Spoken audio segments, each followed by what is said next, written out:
Hey there, folks. Erik William here out at Horror Hotel, and I have got a very special guest, a multi-award winning. When I say multi, folks, I thought he was just taking them off the table there for a while.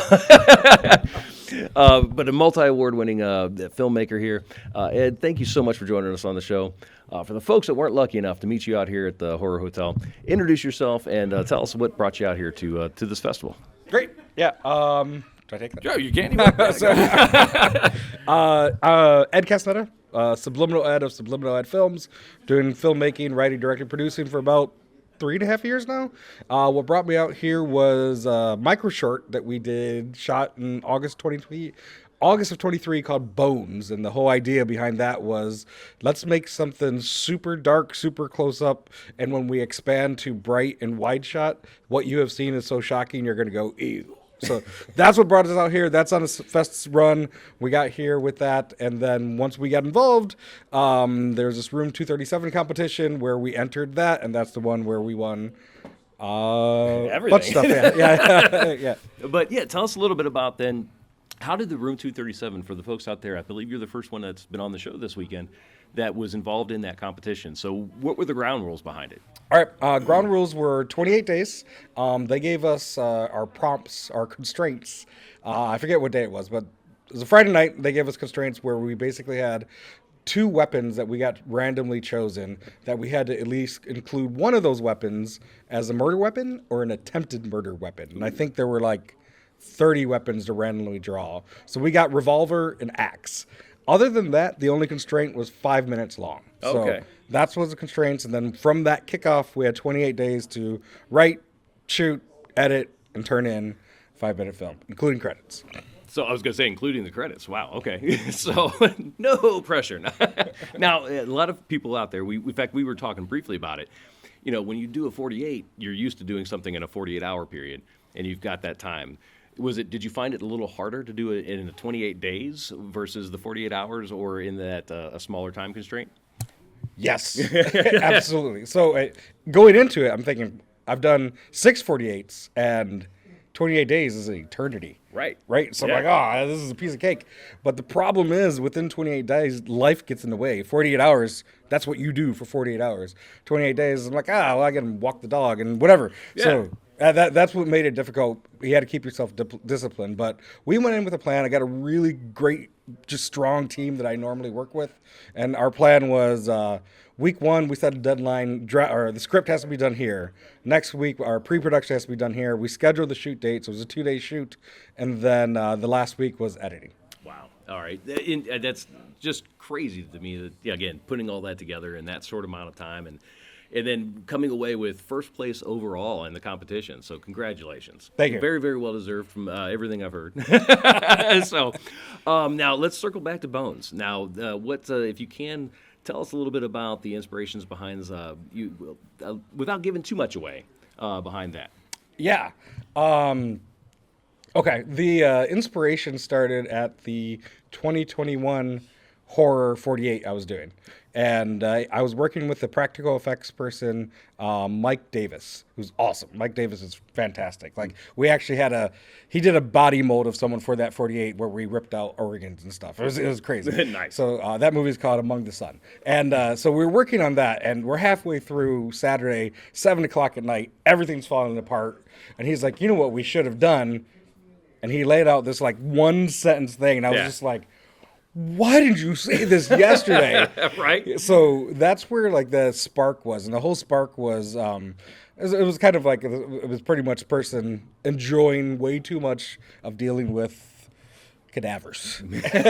So that was kind of the spark of it. But, like, the Bones, what turned into from, once we actually created the script, what we were after was, can we start, like, really extreme close up, not have an establishing shot. Yeah. And just so you're kind of like, what?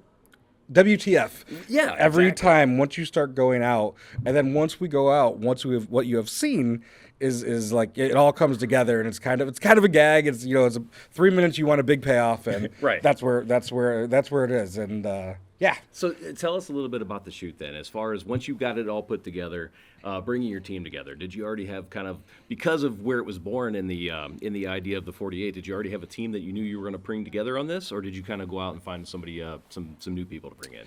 It was a mixture. Okay. So the one cool thing about like our Seattle group, we're really collaborative, and there's a group I belong to, a collective called Chroma Dreams, and there's, I don't know, 50 different filmmakers in there wow, okay. from all different walks of whatever you do and stuff. So I'd say 80% of the people were from Chroma Dreams. The other 20% we got from people that know people and stuff. But 50% are probably core Subliminal Ed Films people that are constantly come back and stuff like that. That's awesome. Which is fantastic. Yeah, Yeah, that's- so it makes it so much easier because Yeah. Yeah. You've got people that you work with, you trust, you know what to do, and Yeah. they come on board and do it. I was in right the day before our shoot for Bones. I was in another fest called Cabin in the Woods, which is local to okay. Seattle. Nice. And I was getting texts from our camper. It's all filmed inside a camper, and the driver, Yeah. I have COVID.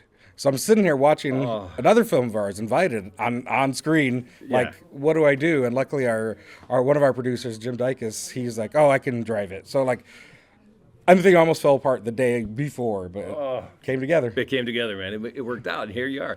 So tell us then, how long did it take to shoot the initial for Bones? I was 1 day. 1 day. 1 day shoot. Really? Yeah. And we had that plan. We had that plan. I was gonna say because of the situational of the shot, of the shoot, I should say. Yeah. It needed to be with kind of 1 day. You kind of had that in your mind already. Yeah. We were pretty prepared for that. Like, Nice. we did a lot of workshopping. I mean, the script was 3.5 pages. So yeah, because you said it's about 3 minutes and some change. Yeah. So we went in with a shooting script, a shot list, Nice. and overheads, everything we knew what we knew what we want to do when we got there. That's always, again, nice to have that easy plan. Yeah, which doesn't occur for the Room 237. No, I was gonna say or 48. That none of that throw was that there. out. Yeah. So, but hey, man, that is fantastic. So with all of this and all the bling that you're taking home, what's next? I know that you got something cooking. What's out there that we can look forward to? I'm glad you asked.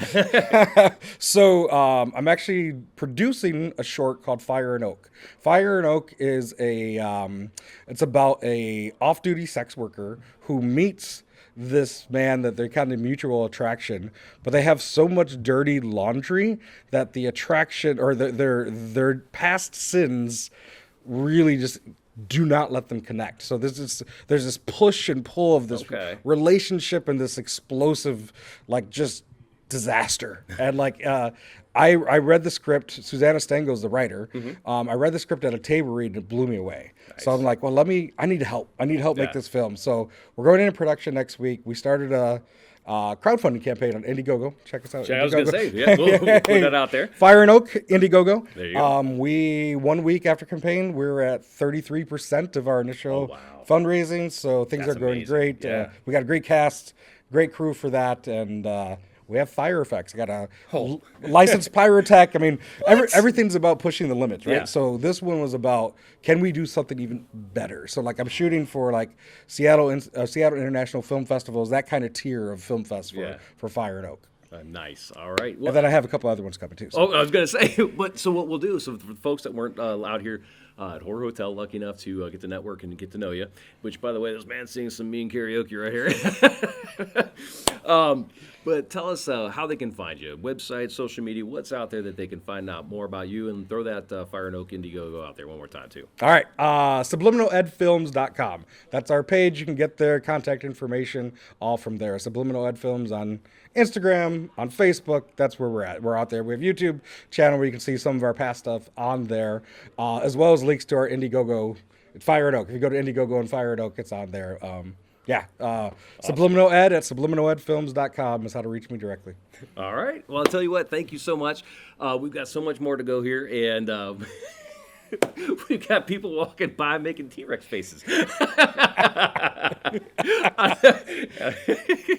It was Vern.